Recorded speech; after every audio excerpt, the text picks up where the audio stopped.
सो passage है raising the Mary Rose, how a 16th century warship was recovered from the seabed.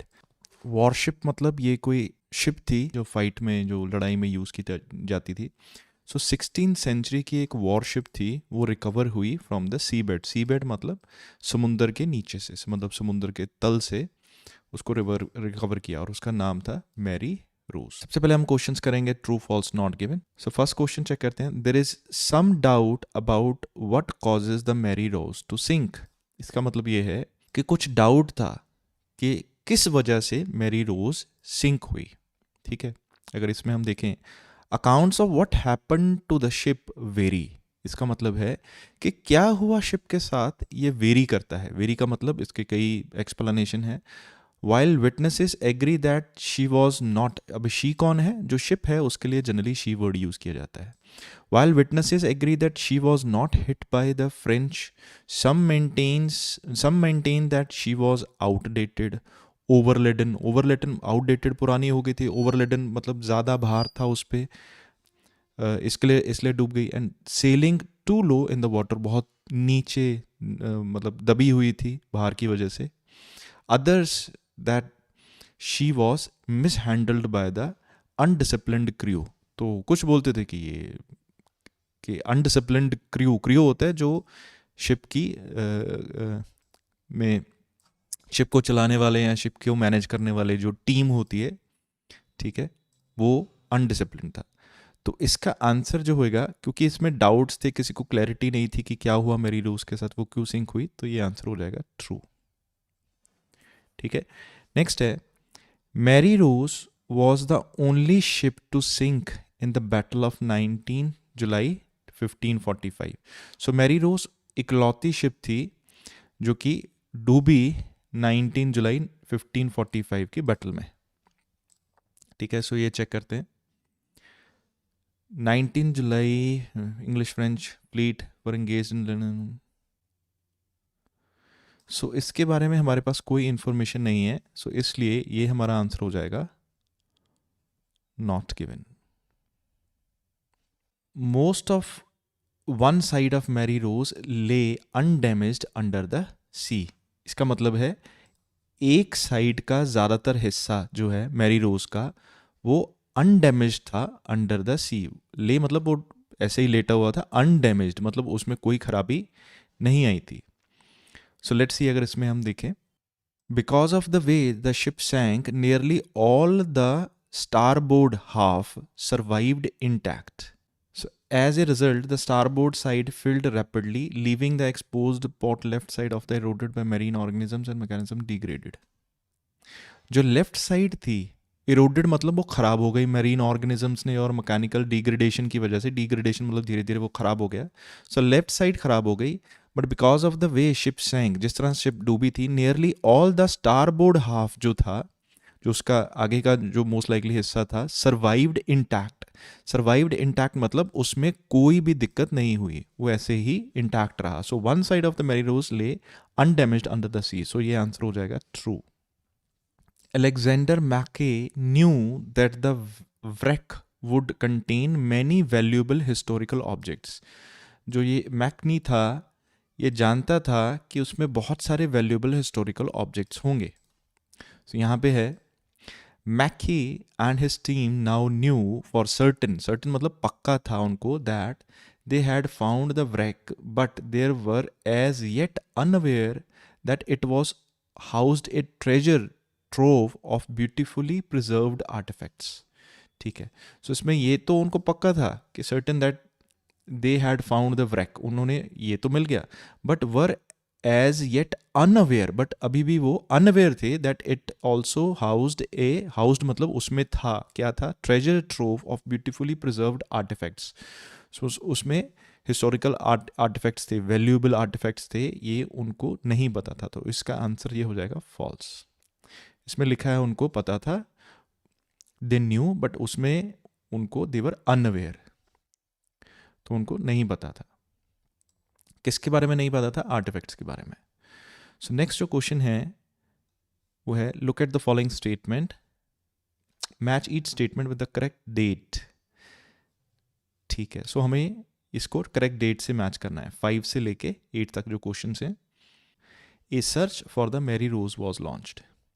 Mary Rose had faded into obscurity for another 100 years, but in 1965, military historian and amateur drive Alexander Mackey, in conjunction with the British Sub-Aqua Club, injected a project called Solent Ship.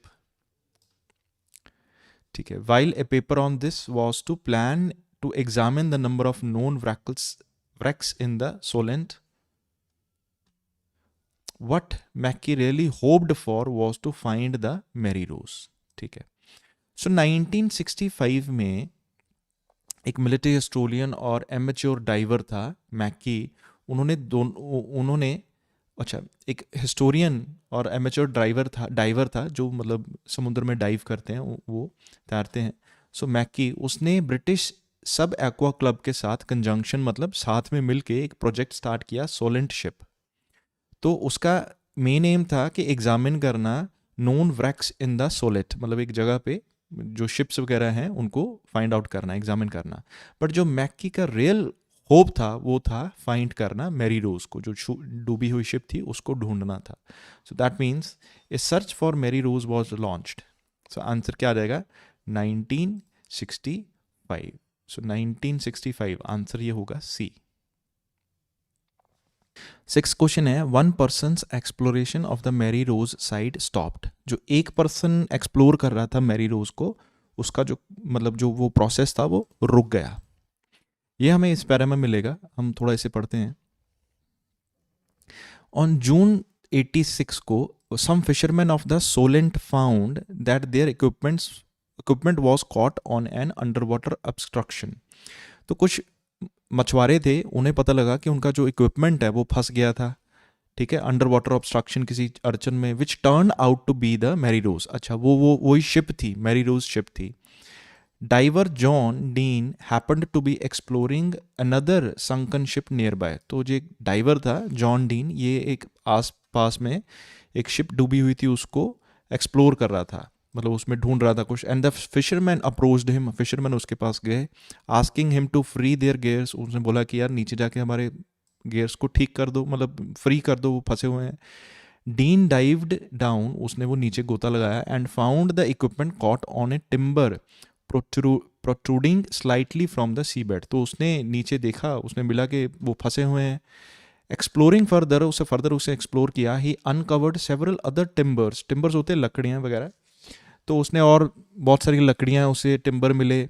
Bronze gun मिली. Then continue driving on the site intermediately until 1840. So 1840 तक वो अकेला ही, most likely क्योंकि वो अकेला ही था driver, तो वो ढूंढता रहा उसमें. ठीक है, recovering several more guns, two bows, various timbers, part of the pump and various other small finds. तो उसने कब तक ये अकेला वो वहाँ पे काम करता रहा? So until 1840. सो इसका आंसर आएगा 1840. सो आंसर आ गया B. It was agreed that the hull of the Mary Rose should be raised. इस पे सब एग्री किया गया कि जो हल है, स्टार्टिंग का पार्ट है जो मैरी रोज का, उसे रेज किया जाना चाहिए. द डायरेक्टर वेदर और नॉट टू सैवेज the wreck was not so easy one. Although the excavation, जो भी खोज थी in 1978 had shown that it might be possible to raise the hull. So 1978 में उन्होंने बोला कि शायद पॉसिबल है कि हम हल को रेज करें. While the original aim was to raise the hull if at all feasible. Feasible का मतलब होता है प्रैक्टिकल. तो ओरिजिनल एम भी यही था कि हल को ऊपर किया जाए, रेज किया जाए अगर वो प्रैक्टिकल हो. The operation was not given go had until January 1982 when all necessary information was available. ठीक है, तो उसको ऊपर करने का जो परमिशन थी अभी तक नहीं मिली थी. परमिशन जो ऑपरेशन है वो रेज करने का, वो कब पूरा हुआ? गो हेड मतलब उसको मंजूरी मिल गई, मंजूरी मतलब एग्रीड. तो एग्रीड का मतलब हो गया गो हेड. तो उसको परमिशन कब मिली? जनवरी 1982 में, when all the necessary information, जब सारा कुछ हमें उनको पता लग गया, तब उन्होंने परमिशन देती कि हाँ, कि आप इसको प्रोजेक्ट को स्टार्ट करो, इसको रेज कर दो. सो 1982, सो आंसर इसका आ जाएगा जी। नेक्स्ट क्वेश्चन है, the site of the Mary Rose was found by chance. जो साइट थी मैरी रोज की वो बाय चांस मिली। बिल्कुल, तो जैसे हमने ये स्टार्टिंग में पढ़ा था, इन 16 जून 1836 में जो फिशरमैन थे, तो वो उनका कोई इक्विपमेंट फंस गया था अंडर वाटर, तो उन्होंने एक्चुअली में वो क्या था, मैरी रोज ही थी। तो जब डाइवर को उन्होंने बोला कि हमें जो उसके पास गए, डाइवर के पास, फिशरमैन, तो बोला कि हमारी जो चीज़ें हैं वो निकाल दो वहाँ से। तो ये हमें पता लगता है कि 1836 में उनके जो इक्विपमेंट्स थे वो फंस गए थे, वो एक्चुअल में कहाँ पे फंसे थे, मैरी रोज में। सो यहाँ पे हमारा आंसर आ जाएगा 1836। सो 1836, सो आंसर जो होगा हमारा होगा ए। सो ये एक पोर्शन है, raising the hull of the Mary Rose stage 1 and 2। Okay, तो अब नेक्स्ट क्वेश्चन हो गया को उसके हल को रेज कैसे किया, हल ऑफ द शिप, ये जो हिस्सा है इसको उठाया कैसे गया। ठीक है, dash attached to hull by wires, ठीक है, ये ऐसा होएगा। Dash to prevent hull being stucked into mud, ठीक है, सो बाकी इंफॉर्मेशन होगी। उसके बाद crane, hook, hull of ship, ठीक है, ये है। Legs are placed on to dash, ठीक है। Hull is lowered to dash use to extra protection of the hull. So ये हम सारी क्वेश्चंस सॉल्व करते हैं। सो यहाँ तक हो गया था, परमिशन मिल गई थी। सो नेक्स्ट है ये, so dash attached to hull by wires. The hull was attached to a lifting frame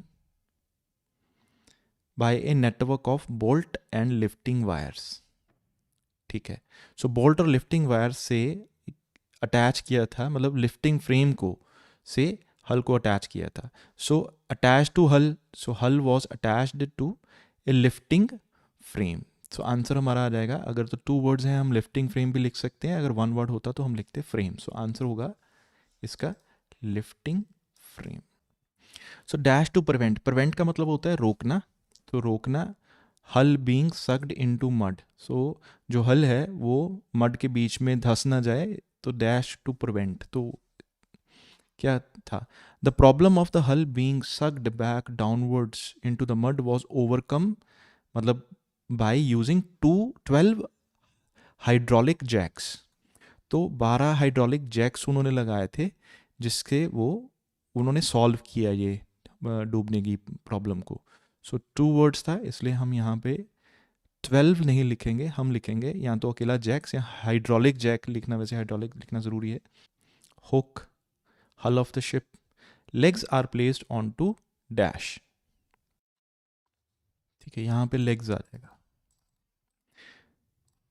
so this required precise positioning to locate the legs. इसके लिए क्या चाहिए था, प्रॉपर पोजिशनिंग चाहिए थी, ताकि हमें लेग्स मिल जाए, लोकेट कर लें। Into the stabling guide of the lifting cradle, legs are placed into dash. So precise positioning to locate the legs into the stabling guides of the lifting cradle. So कहाँ पे उसे place करना था, position करना था, to locate the legs into the stabling guide. So हमारा answer आ जाएगा, legs are placed onto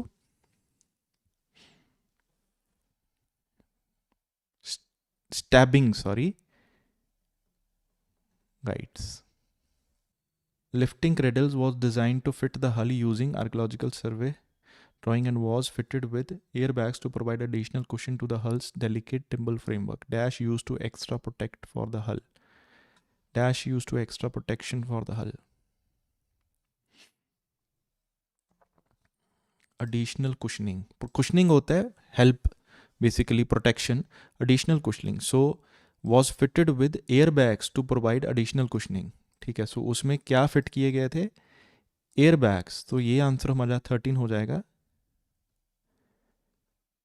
air bags use किए गए थे to edge protection for extra. तो इसके पहले आंसर आएगा, hull is lowered into, hull was lifted completely clear of the C bed transferred under water into the lifting girdle. Okay okay okay, जो hull था was lifted, उसे lift किया completely clear of the C bed से उसे lift किया गया पूरी तरह, and transferred under water into the lifting cradle. Transferred under, उसको अंडर वाटर ही ट्रांसफर किया गया, कहाँ पे, into lifting cradle. So answer हमारा यहाँ पे आ जाएगा, hull is load on to cradle. तो दिस इज योर आंसर। ठीक है, सो ये पैसेज हमारा कंप्लीट हो जाता है, सेकंड पैसेज। नेक्स्ट टॉपिक है what destroyed the civilization of Easter Island. ठीक है, सो कौन सी चीज़ है, मतलब किस चीज़ ने डिस्ट्रॉय मतलब ख़त्म कर दिया सिविलाइजेशन, मतलब जो भी लोग वहाँ पे रहते थे सोसाइटी को। ईस्टर आइलैंड, आइलैंड एक टापू था ईस्टर आइलैंड, उसका नाम हो गया, तो उसकी सिविलाइजेशन को किसने डिस्ट्रॉय किया। सो हम पहले करेंगे लिस्ट ऑफ हेडिंग।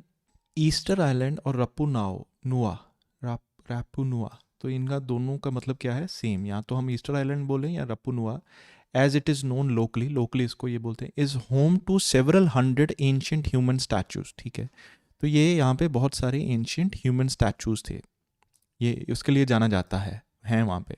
द मोया, तो उसको मोया का नाम दिया जाता है। सो ह्यूमन स्टैचूज का मतलब क्या है, मोया। After the remote Pacific island was settled by the Polynesians, it remained isolated for centuries. तो remote Pacific island, after this remote Pacific island was settled by Polynesians, ठीक है, यहाँ पे जब Polynesians आए, it remained isolated for centuries. तो ये अलग ही रहा कई सदियों तक. All the energy and resources that went into the Moa, some of which are 10 meters tall and weight over n kilograms, came from the island itself. तो जो भी एनर्जी और रिसोर्सेज थे मोआ में, जो 10 मीटर टॉल है, 700 किलोमीटर का 700 kilo के वेट है, वो इसी आइलैंड से ही था. Yet when Dutch explored island in 1722 they met a stone age culture. जब डच वहाँ पे आए, उन्होंने देखा वहाँ पे स्टोन एज कल्चर है.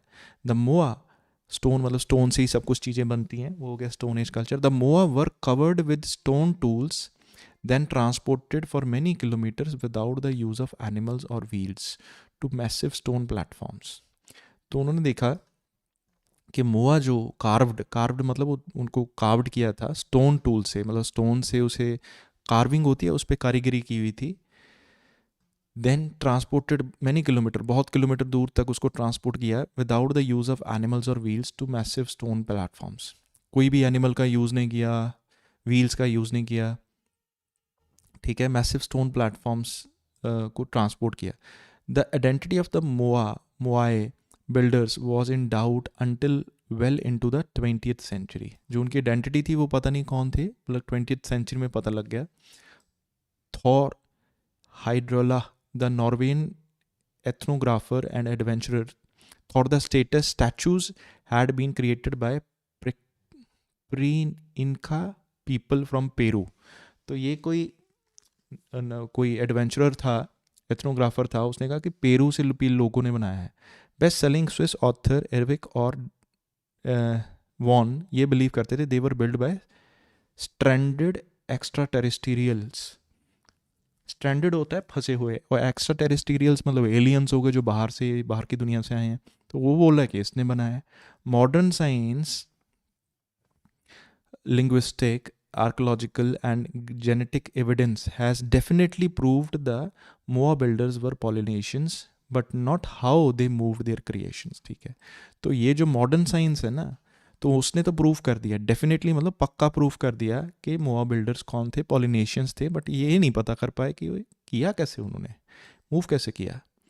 लोकल फॉकलोर होता है लोक कथाएं पुरानी, maintain that the statue walked while researchers have tended to assume the ancestors dragging the statue somehow using ropes and logs. तो लोकल कथाएं तो यही है कि भाई वो स्टैचू तो चले, वो चल के गए, बट रिसर्चर्स ने कहा कि ये इनको ड्रैग किया गया है, रोप्स से और लॉग्स से लेके ड्रैग किया गया है. तो यहाँ पे हम जो इंफॉर्मेशन हमें मिल रही है कि यहाँ पे ये किसने बिल्ड किए, ये तो है कि ये बिल्ड किए गए स्टोन से बिल्ड हुए थे, लेकिन ये किसने बिल्ड किए. कोई बोल रहा है ये इसने बिल्ड किए, कोई बोल रहा है कि ये एक्स्ट्रा टेरेस्टेरियल मतलब एलियंस ने बिल्ड किए, कुछ बोल रहा है पेरू ने बिल्ड किए. ठीक है, तो ये डाउट में थी, लेकिन जो मॉडर्न साइंस है उसने हमें बता दिया, हैज़ प्रूव्ड, डेफिनेटली उसने प्रूव कर दिया है कि पॉलिनेशियंस ने बिल्ड किए थे. तो इसका आंसर जो होगा an undisputed answer to the question about the moai. So undisputed answer मतलब ये पक्का हमें प्रूफ हो गया है कि किसने ये बिल्ड किए थे. ये क्वेश्चन जो हमें नहीं पता उसका आंसर मिल गया. So answer will be. Second paragraph अगर चेक करें, When the Ethiopian arrived, Rapunua was grassland with only a few scarvy trees. जब यूरोपियंस आए थे तो रापुनुआ एक ग्रासलैंड था, नोई, और कुछ ही ट्रीज थे वहाँ पे. In the 1970 and 80, though researchers found pollen preserved in lake sediments which proved the island had been covered in lush palm forests for thousands of years.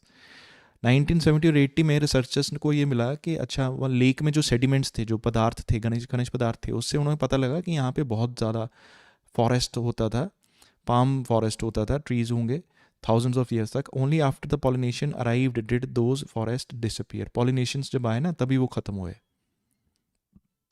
US scientist Diamond believe that Rapunua people, descendant of Polynesian settlers, wreckled their own environment. तो US scientist ये believe करता था कि इन्होंने अपना environment ख़राब कर दिया. They had unfortunately settled on an extremely fragile island. Fragile होता है नाजुक, dry, cool and too remote to be properly fertilized by wind-blown volcanic ash. तो बोले उनकी बदकिस्मती से उन्होंने इस सेटल हो गए इस नाजुक आइलैंड पे. ड्राई है, कूल था, वो रिमोट था, रिमोट मतलब बहुत दूर था, और वहाँ पे विंड भी बहुत ज़्यादा थी, और वॉल्केनिक ऐश का वो आइलैंड था, मतलब राख का वो आइलैंड था, तो फर्टिलाइज तो होगा नहीं वो. When the islanders cleared the forest for firewood and farming, the forest didn't grow back. जब फॉरेस्ट को उन्होंने ख़त्म कर दिया लकड़ी जलाने के लिए या फार्मिंग करने के लिए, तो वो दोबारा आया ही नहीं. All trees became scarce and they could no longer construct wooden cannons for fishing. सारे ट्रीज मतलब कम हो गए, तो वो फिर फिशिंग के लिए वो कैनन्स होते हैं, बोट्स वगैरह नहीं बना पाए. दे एट बर्ड्स, उन्होंने पंछियों को खाना शुरू कर दिया. Soil halogen decrease there crop yield. Soil halogen भी सॉयल एरोजन हो गई और क्रॉप यील्ड भी ख़राब हो गया, डिक्रीज हो गया. Before Europeans arrive, Rapa Nui has descended into civil war and cannibalism, he maintains. तो जब तक यूरोपियंस आए थे ना, तो वहाँ पे सिविल वॉर शुरू हो गई थी, लोगों एक दूसरे को मारना शुरू कर दिया था, और कैनिबलिज्म होता है कि इंसान को खाना शुरू कर दिया, ऐसा. तो इससे हमें यहाँ पे थोड़ा बहुत ये पता लगता है कि वहाँ पे फूड की कमी थी, वो उन्होंने पंछियों को खाना शुरू कर दिया था, क्रॉप्स भी कम थे. सो answer would B diminishing food resources. So answer would be 9th.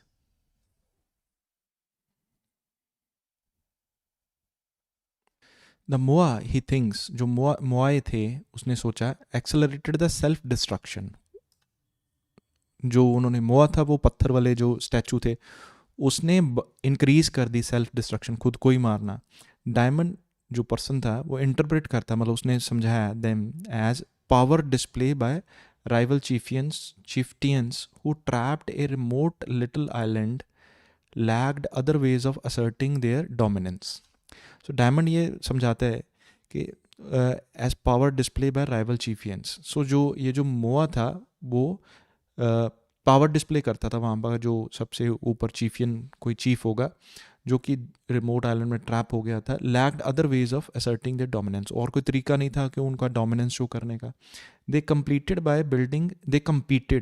उन्होंने कंपटीशन किया बाय बिल्डिंग बिगर फिगर्स के हम बड़ी बनाएंगे. Diamond thinks they led the moai on stone sledges halted over long rails, but that required both a lot of wood and a lot of people. तो उन्होंने ये सोचा कि उन्होंने इनको वुडन स्लेजेस पे उसको रखा और लॉन्ग रील्स पे उनको खींचा, बट इसके लिए बहुत सारी वुड और लोग चाहिए थे. To feed the people even more land had to be cleared.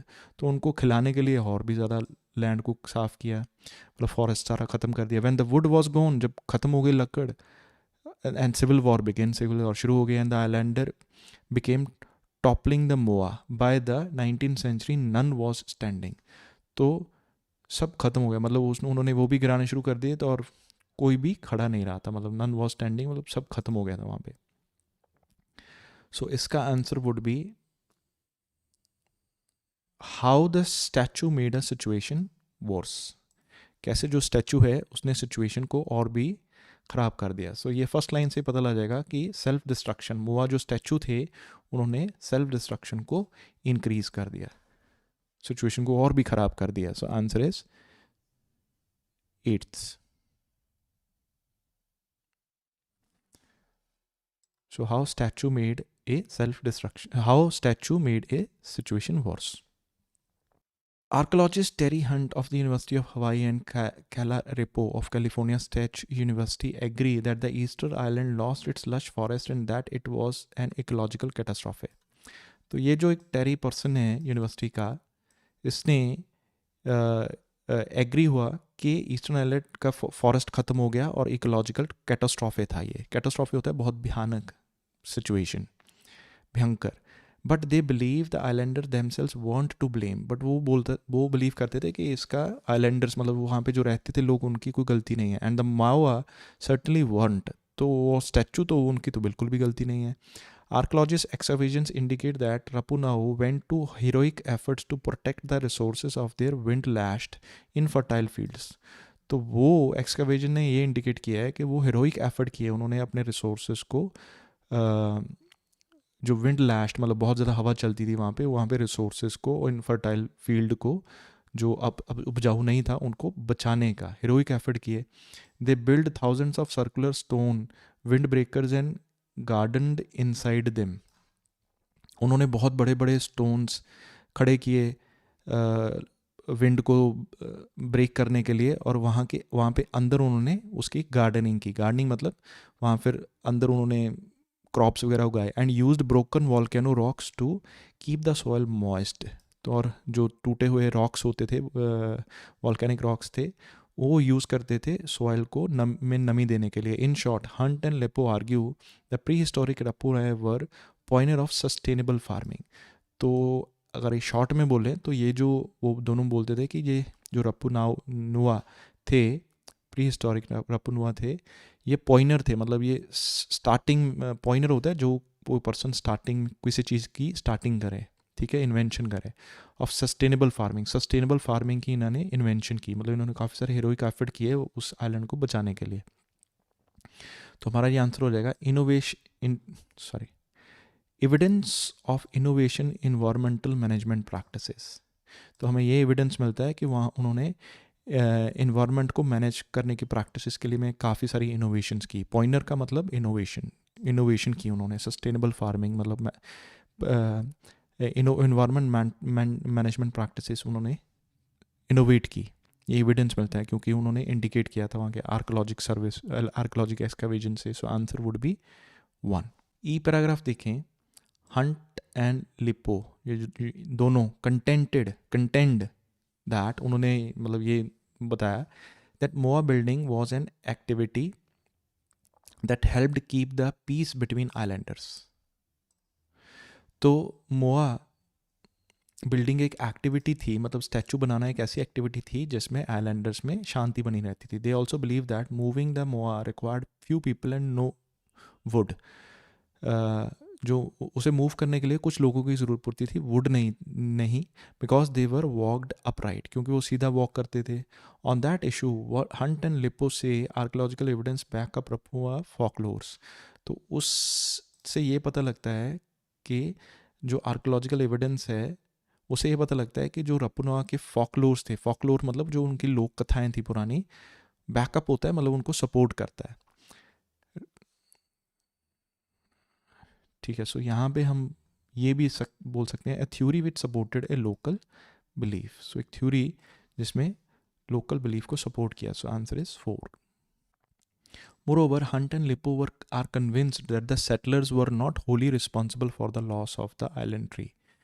तो ये दोनों इसलिए भी ये कन्विंस थे कि जो ट्रीज़ हैं इनकी वजह से ख़त्म नहीं हुए. Archaeological finds of nuts from the extinct Easter Island palm shows tiny grooves made by the teeth of pollination rats. तो उन्हें कुछ ऐसा मिला कि कुछ टाइनी ग्रूव्स मिले उन्होंने, ठीक है, made by the teeth of pollination rats. वहाँ पे कुछ चूहे होंगे, उनके टीथ से मिले नट्स मिले उनको. The rats arrived along with the settlers. उनके साथ ही आए थे, वो पहुंच गए थे चूहे भी. And in just a few years, कुछ इस सालों में उन्होंने कैलकुलेट किया दोनों ने that they would have over run the island. तो वो बहुत ज़्यादा बढ़ गए होंगे संख्या में, आइलैंड में बहुत ज़्यादा हो गए. They could have prevented the reseeding of the slow growing palm trees and thereby doomed Napuau's forest. Even without the settlers campaign of deforestation. ठीक है, तो एक्चुअली वो उन्होंने जो रैट्स थे उन्होंने रीसीडिंग नहीं करने दी। रीसीडिंग मतलब जैसे दोबारा वो उन्होंने सीड्स लगाए होंगे फॉरेस्ट के लिए, लेकिन वो मे बी शायद खा जाते होंगे उसको सीड्स को, तो वो फॉरेस्ट हुए नहीं। No doubt the rats ate birds egg too, तो रैट्स ने, अच्छा फिर कंफर्म हो गया वो बर्ड्स के एग्स भी खा जाते थे। Also see no evidence that Rapa Nui civilisation collapsed when the palm forest did, तो ऐसा भी कोई एविडेंस नहीं है कि रपुना की जो सिविलाइजेशन थी अपुनुआ की वो ख़त्म हो गई जब फॉरेस्ट ख़त्म हुए। They think its population grew rapidly and then remained more or less stable until the arrival of Europeans.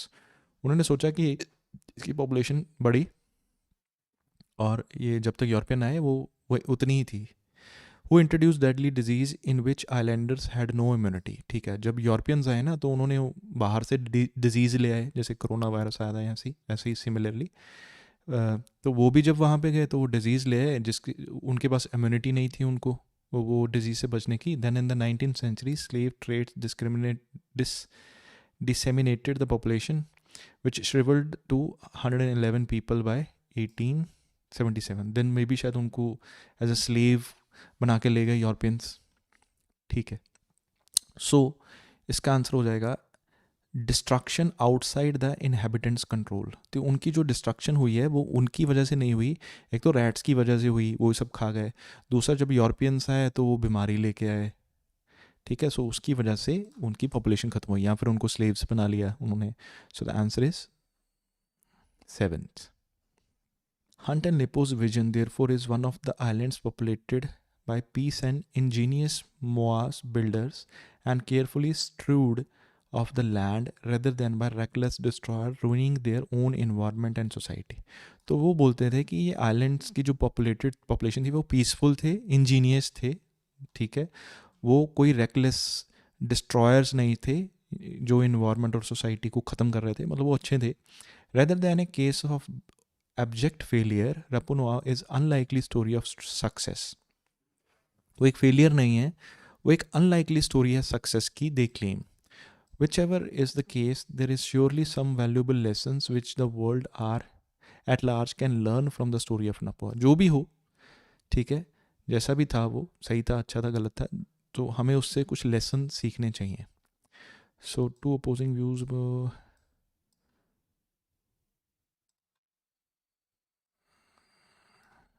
So future of moai statues तो नहीं है क्योंकि उन्होंने स्टैचूज़ के बारे में उसका फ्यूचर नहीं बताया। द फ्यूचर ऑफ आइलैंड भी नहीं है क्योंकि आइलैंड तो ख़त्म ही हो गया।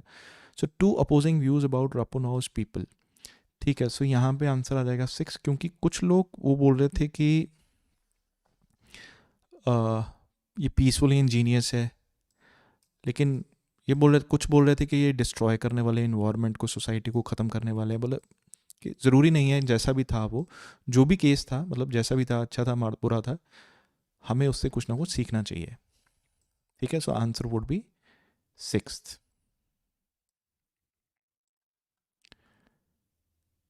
ठीक है, so Jared diamonds view. So हम नेक्स्ट क्वेश्चन सॉल्व करेंगे 21st। सो Diamond believe that the Polynesian settlers on Rapa Nui destroyed its forest, cutting down its trees for fuel and clearing land for dash। तो यहाँ पे था when the islands cleared the forest for firewood and farming। So cutting down its tree for fuel हो गया, firewood लकड़ियों को जलाने के लिए fuel हो गया, and farming। So यहाँ पे जो आंसर आएगा that will be farming। ठीक है, 21th हो गया farming। When the islands were no longer able to build the dash they needed to go fishing, they began using islands dash as a food source according to Diamond। जब islanders के बाद were not able to build the dash, so यहाँ पे answer आ जाएगा as trees became scarce they could no longer construct। build का मतलब हो गया construct। they could no longer they were islanders were not no longer able to build मतलब construct क्या, wooden cannons। so लकड़ी की कैनन मैंने बताया था क्या होता है, शिप्स। सो आंसर क्या होगा,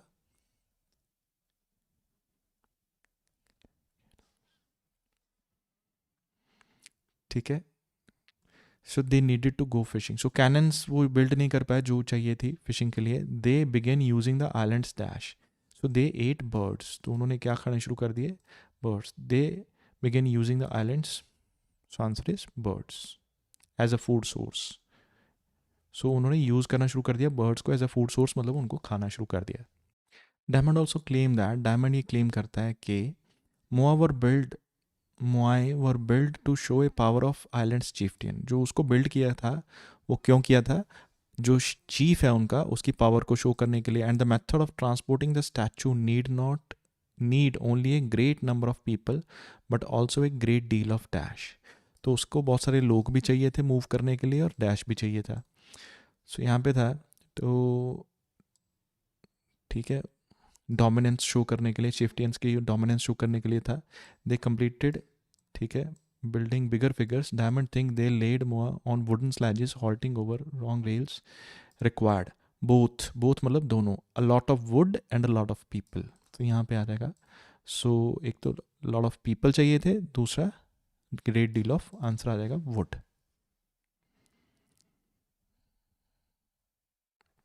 सो क्वेश्चन नंबर 25 एंड 26, इसमें हमें बताना है कि हंट एंड लिपो डिसएग्री करे डायमंड से. किस चीज़ पे हंट एंड लिपो डिसएग्री किए डायमंड से? अगर हम ध्यान में देखें तो सी पैराग्राफ में ये बताया था कि डायमंड ने इंटरप्रेट किया देम मतलब क्या? ये मोआए जो स्ट्रक्चर थे. So interpret them as power display of rival chieftains. तो who lacked other ways of asserting their dominance. तो ये डायमंड ये बोल रहा था कि ये जो स्टैचू थे ये पावर डिस्प्ले किया जाता था बाय राइवल चीफ्टियंस. जो वहाँ के जो हेड होता था वो अपनी पावर शो करता था ऐसे. हु, ये हम ये छोड़ देते हैं इसे, hyphen to hyphen. Who trapped on the remote island, जो वहाँ पे फंसे हुए थे. Who lacked other ways of asserting there dominance, जो जिनको पास कोई और तरीका नहीं था अपने डोमिनेंस शो करने का. तो ये भी बोलते थे कि moai accelerated the self destruction. He thinks मतलब वो सोचता था कि मोआ की वजह से वहाँ पे सब कुछ ख़त्म हुआ. और दूसरा था कि उसको दे वो compete करते थे बिगर्स फिगर, बड़ी से बड़ी स्टैचू बनाने के लिए. Diamond think they lay the moa on wood sledges and halt over long rails, but that required both a lot of wood and a lot of people. तो वो सोचता था कि बहुत सारे लोग और बहुत सारी वुड चाहिए थी उनको स्टैचूज को वहाँ पे लेके जाने के लिए from one place to another. लेकिन अगर हम ई पैराग्राफ में देखें तो हंट एंड लिपो वो बोलते थे कि moai building was an activity that helped keep peace between islanders. तो लेकिन वो बोल रहे थे कि डायमंड बोल रहा था कि वो एक दूसरे से compete करते थे बनाने के लिए बड़े बड़े स्ट्रक्चर्स. तो यहाँ पे हंट एंड लिपो बोलते हैं कि वो शांति बनाए रखने के लिए एक्टिविटी ये हेल्प करती थी. तो एक तो ये हो गया the impact of moai on Rapa Nui society. वो तो पॉजिटिव इम्पैक्ट था, ये वो बोल रहे थे कि नेगेटिव इम्पैक्ट है. तो ये बोल रहा था कि को compete करते हैं, कंपटीशन था उनमें, डोमिनेंस शो करते थे. लेकिन ये बोलते थे कि वो आपस में पीस बना के रखते थे. जो मोआ थे, जो स्टैचू थे, वो पीस बना के रखते थे. और दूसरा उन्होंने बोला कि that they also believe that moving the moai required few people and no wood. तो इसमें बताया गया कि हाउ मोआ वर ट्रांसपोर्टेड. तो डायमंड ने बोला कि उसमें बहुत सारी a lot of wood and a lot of people चाहिए. लेकिन इन दोनों ने बताया कि ना ही क्या चाहिए, वुड तो चाहिए ही नहीं, और फ्यू मतलब बहुत कम पीपल चाहिए. तो इसलिए हमारा जो आंसर आ जाएगा वो होगा B and C. Next topic है neuroaesthetics. In the second passage, the writer refers to a shape matching test in order to illustrate. तो राइटर ने रेफर किया शेप मैचिंग टेस्ट किस चीज़ को इलिस्ट्रेट करने के लिए. तो अगर हम देखें यहाँ पे बोलते हैं स्केप्टिक्स होते हैं जो बेसिकली डाउट में होते हैं, जिसको पक्का कंफर्म नहीं होता क्या सही है क्या गलत है. Believe that people claim to like such work simply because they are famous. वो ये बिलीव करते हैं कि लोग ना उस चीज़ को people claim to like such work, तो उस चीज़ को वो पसंद करते हैं जो फेमस हो. We certainly do have an inclination to follow the crowd. तो इसका मतलब है कि हमारा थोड़ा झुकाव रहता है कि हम भीड़ को फॉलो करें. When asked to make simple perceptual decisions such as matching a shape to a rotated image, तो जब हमें ये सिंपल काम दिया गया लोगों को कि वो डिसीजन लेने के लिए, परसेप्चुअल मतलब देख के डिसीजन लेने के लिए कि उन्हें शेप को मैच करना है रोटेट इमेज से, for example people often choose a definitively wrong answer if they see others doing the same. तो वो जानबूझ के गलत आंसर ही वो चूज़ कर लेते क्योंकि वो बाकियों को देखते थे, अच्छा जो उन्होंने किया वही हमने कर लिया. इसका मतलब वो किसको फॉलो करते थे? क्राउड को फॉलो करते थे. It is easy to imagine that this mentality would have even more impact on fuzzy concepts like art perception, where there is no right or wrong answer. ठीक है, और कोई बहुत अच्छी पेंटिंग है तो किसी पर्सन को वो पेंटिंग समझ आए ना आए, लेकिन वो हमें पता है कि बहुत फेमस है या बाकी लोग उसकी तारीफ़ कर रहे हैं, तो लोग भी उसकी क्या करेंगे? तारीफ़ करेंगे.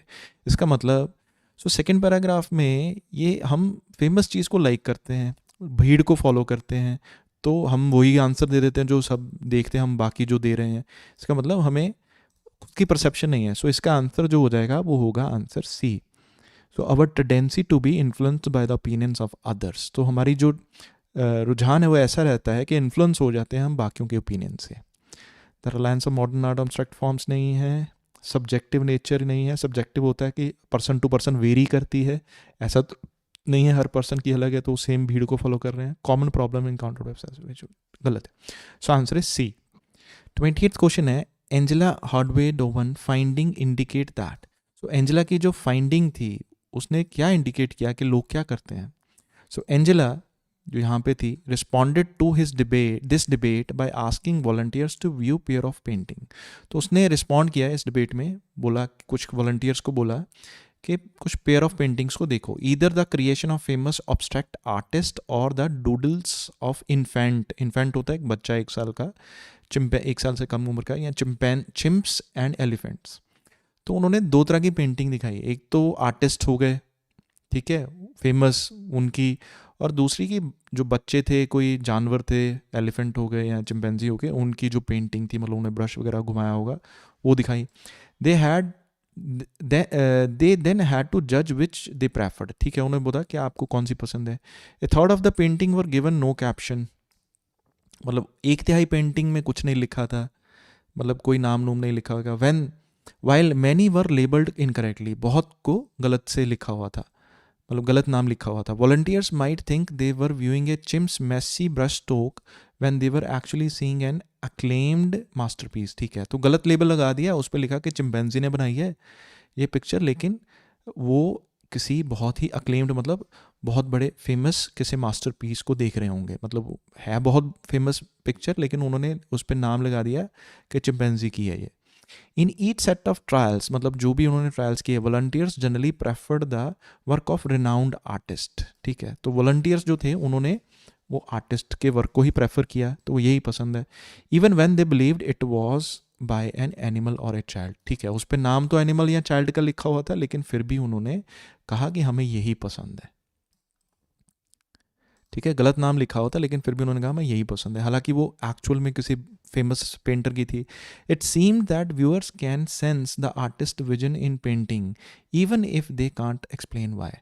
तो ऐसा हमें पता लगा कि जो व्यूअर है वो आर्टिस्ट का जो विजन है पेंटिंग का वो सेंस कर सकता है, हालांकि वो एक्सप्लेन नहीं कर पाएगा कि ये क्यों है या कैसे है. तो इसका आंसर आ जाएगा have the ability to perceive the intention behind work of an art. तो उसके उनके पास, लोगों के पास इतनी एबिलिटी है कि वो आर्टिस्ट की इंटेंशन, मंशा समझ सकें उसके आर्ट की. सो इसका आंसर आ जाएगा डी. सो बाकी गलत हो जाएंगे. सो क्वेश्चन 29 है result of study involve Robert pieces suggest that people.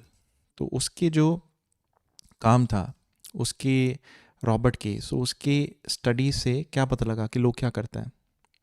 So Robert जो आर्टिस्ट है क्रिएट्स एम्बिगुअस वर्क. एम्बिगुअस होता है जो थोड़ा डाउट में रहे. That are neither entirely abstract nor clearly representational. ठीक है, तो ना ही वो टोटली एब्स्ट्रैक्ट है, अजीब है, मतलब जो डायरेक्टली फीलिंग से रिलेटेड है, कोई पिक्चर वगैरह डायरेक्टली नहीं है, और ना ही वो क्लियरली रिप्रेजेंटेशनल है, मतलब किसी की डायरेक्ट पिक्चर बनाई है. इन वन स्टडी, ठीक है, सो रॉबर्ट का था, and his collaborators asked volunteers to decide how powerful they considered an art work to be. तो उन्होंने कुछ वॉलंटियर्स को पूछा कि कितना पावरफुल है ये art work, and whether they saw anything familiar in the piece. क्या उन्होंने कुछ ऐसी चीज़ मिली जो पहले उन्होंने देखी हो. The longer they took to answer this questions the more highly they rated the piece under scrutiny and the greater their neural activity. जितना उन्हें ज़्यादा समय लगा ना उसे क्वेश्चन का आंसर देने के लिए, तो उसने उतना ही ज़्यादा रेट किया गया, उतनी ही अच्छी पेंटिंग है क्योंकि उनका दिमाग की एक्टिविटी ज़्यादा हुई. It would seem that the brain sees these images as puzzles. तो ऐसा लगा कि उन्होंने वो इमेजेस को पजल्स समझते थे, क्वेश्चन समझते थे, puzzles. And harder it is to decipher the meaning the more rewarding is the moment of recognition. तो जितना ही उन्हें ज़्यादा समय लगता था उसका मीनिंग समझने में, उतना ही उनको रिवॉर्डिंग लगता था. जब उनको मिल जाए उनको बड़ा मज़ा आता था, समथिंग लाइक दिस. तो रिवॉर्डिंग लगता था मोमेंट जब उनको रिकॉग्नाइज हो जाए कि अच्छा ये है मेन. तो इसका जो आंसर हो जाएगा that will be find it satisfying to work out मतलब कि उन्हें सेटिस्फाइंग मतलब उनको काफ़ी रिवार्डिंग लगता था. टू वर्कआउट मतलब ढूंढना व्हाट द पेंटिंग रिप्रेजेंट्स, मतलब उनको बहुत ही अच्छा महसूस होता था जब उनको पता लग जाए कि इसका पेंटिंग का मतलब क्या है. So this is your answer is B. So बाकी आंसर्स नहीं है. Can appreciate the painting without understanding it, ऐसा कुछ नहीं है.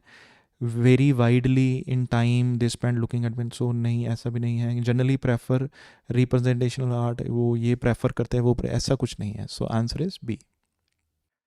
क्वेश्चन 30 है, what do the experiment described in the fifth paragraph suggested that painting of Mondrian.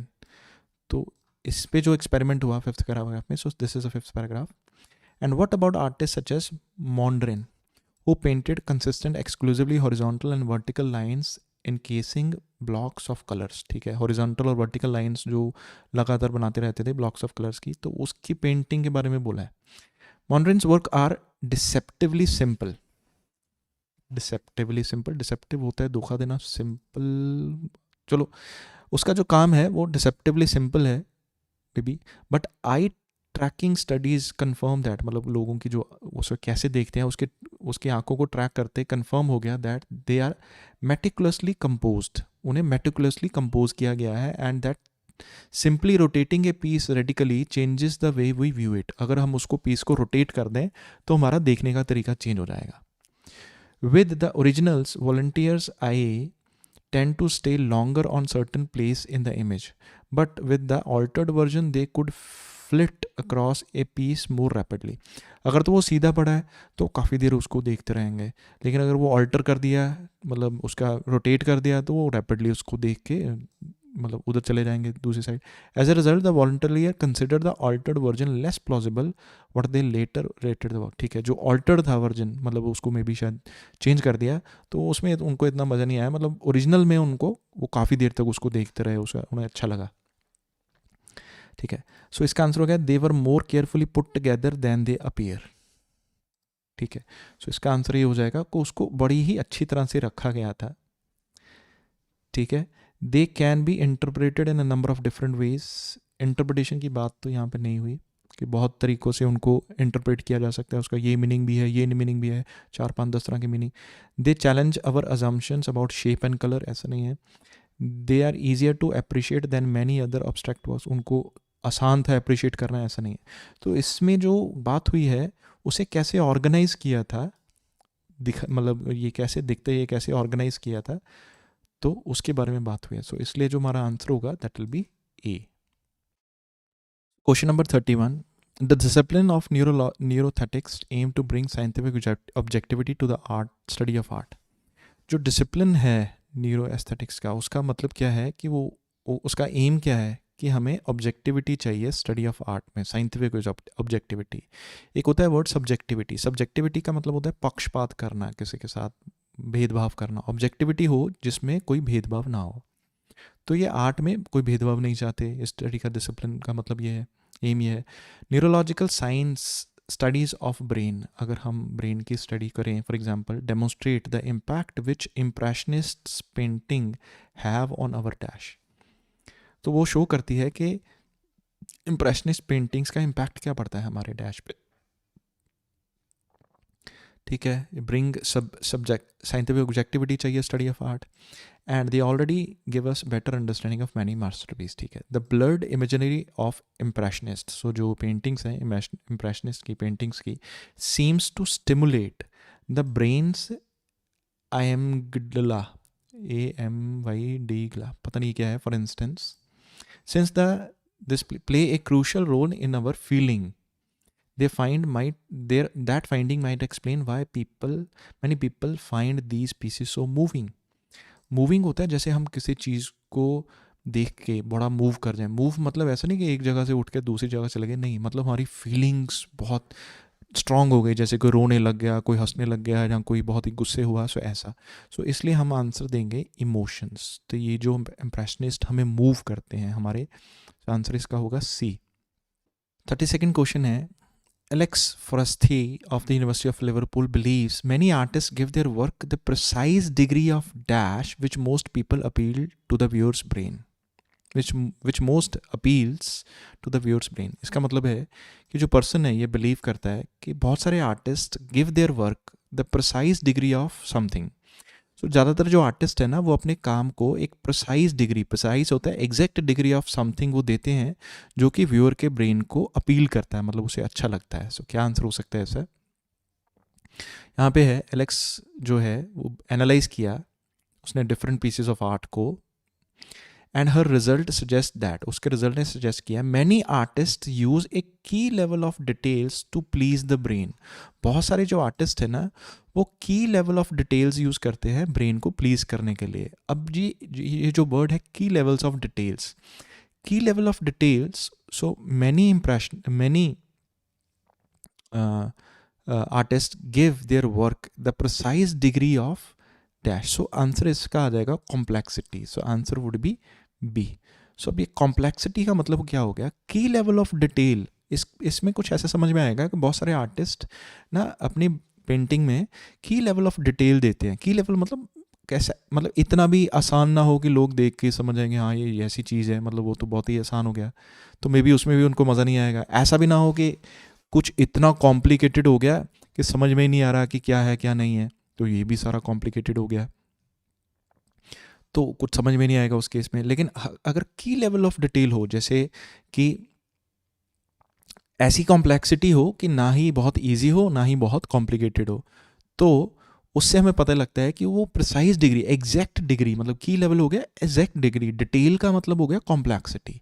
तो वो यूज़ करते हैं दिमाग को प्लीज करने के लिए, ब्रेन को प्लीज करने के लिए। सो नेक्स्ट है, so she also observes that pleasing work of art often contains certain repeated dash which occur frequently in the natural world. जो pleasing work है ना, जो अच्छा लगता है वर्क, उसमें often repeated dash होती हैं, certain repeated dash होती हैं जो कि natural world में हमें आम मिलती हैं।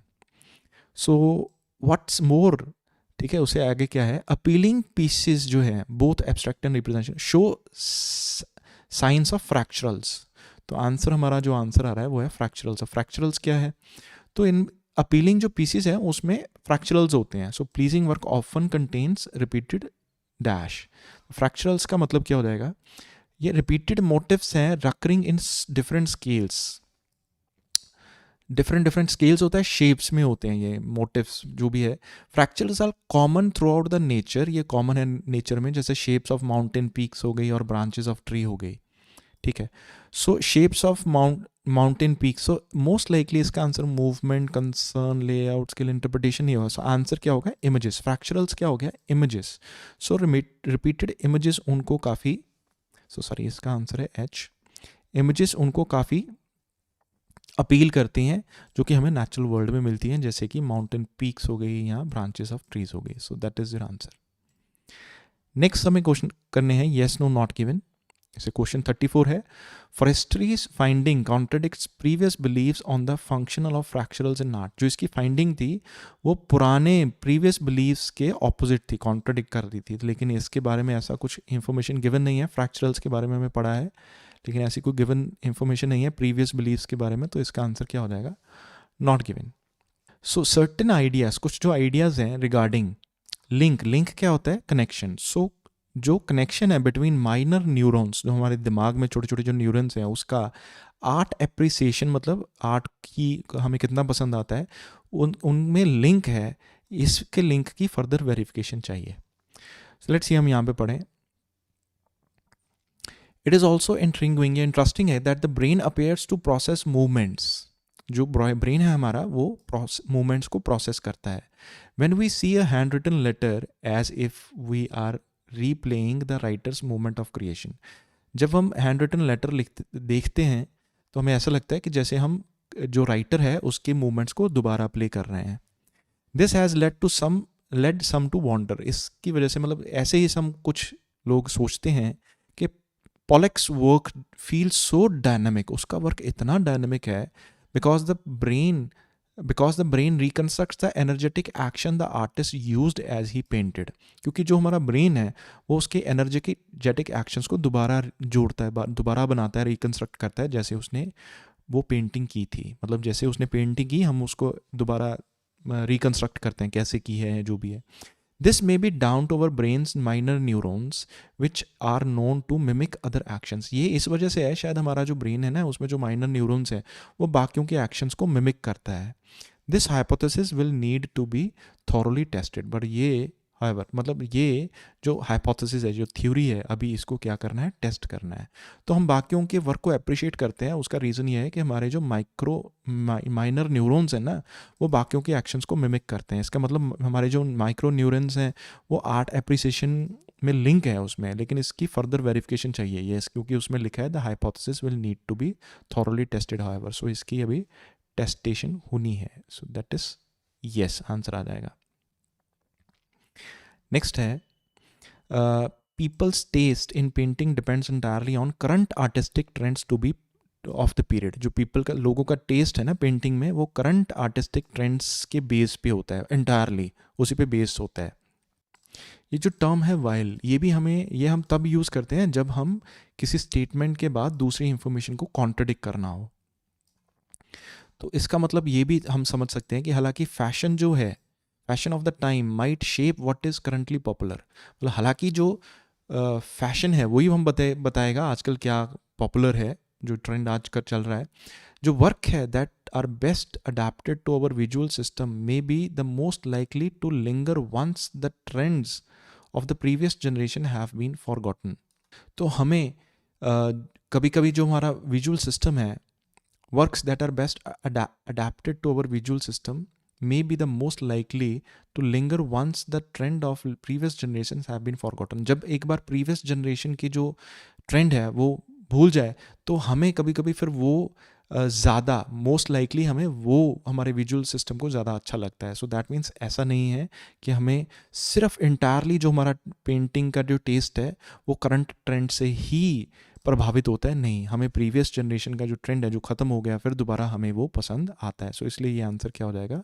नो. 37 है, साइंटिस्ट शुड सीक का मतलब होता है ढूंढना, to define the precise rules which govern people's reaction to work of art. तो साइंटिस्ट को देखना चाहिए, ढूंढना चाहिए to define the precise rules. मतलब क्या रूल्स हैं, एग्जैक्ट क्या रूल्स हैं जो लोगों की reaction to work of art को गवर्न करते हैं, जो चलाते हैं. गवर्न का मतलब होता है चलाना. तो वो क्या रूल्स हैं, एक्चुअल क्या रूल्स हैं जो लोगों के रिएक्शन को चलाते हैं वर्क ऑफ आर्ट. मतलब क्या पसंद आता है, क्या नहीं पसंद आता है, एग्जैक्ट रूल्स क्या हैं. It is still early days for the field of neural aesthetics and these studies are probably only a test of what is to come. अभी ये नया ही है स्टडी, मतलब अभी साइंटिफिक रूल्स इसके बने नहीं हैं, लेकिन ये थोड़ा सा टेस्ट है कि क्या होने वाला है.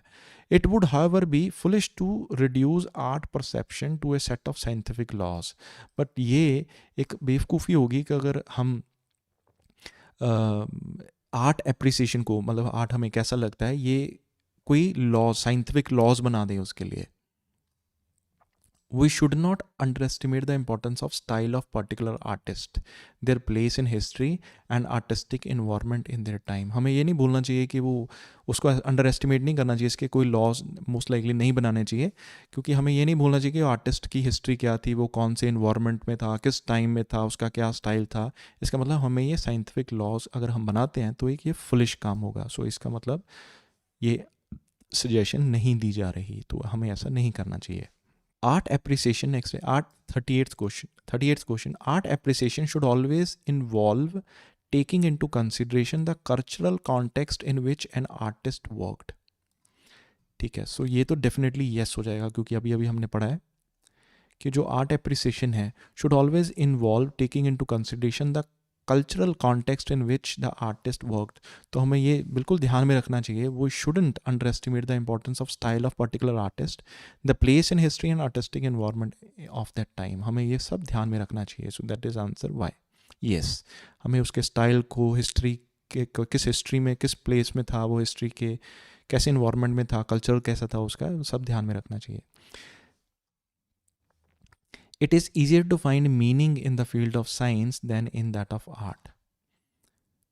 So ये हमारे पास इसके बारे में कोई इंफॉर्मेशन नहीं है. सो आंसर ये क्या हो जाएगा? Not given.